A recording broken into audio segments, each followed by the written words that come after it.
আরে রাজু ঘুমায় আছে, রাজুকে একটা মেসেজ পাঠাই। আরে কি এটা? এটা তো রাকিবের মেসেজ। এখনই যেতে হবে আমাকে, চুল্লুনি আসছে। তাড়াতাড়ি এটা কাটেনি। এই তো হয়ে গেছে, এবার যাই। আরে কি হলো এটা? কোথায় যাচ্ছ চুল্লু খেতে? হ্যাঁ চম্পা, রাকিব যেতে বললো। ঠিক আছে, তোমাকে যেতে দেবো। তুমি যদি এই ডিমের উপর ডিমটাকে রাখতে পারো তাহলেই তোমাকে যেতে দেবো। ঠিক আছে, তুমি শুধু দেখতে থাকো। বন্ধুরা, তোমরা সবাই লাইক সাবস্ক্রাইব করে দাও।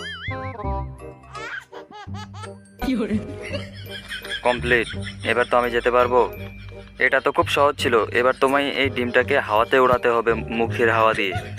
পারবে? জানি পারবে না। আচ্ছা ঠিক আছে, দাও, আমি পারবো। বন্ধুরা, এই ভিডিও তোমরা যদি পার্ট 2 দেখতে চাও তাহলে চ্যানেলটিতে সাবস্ক্রাইব আর ভিডিওতে একটা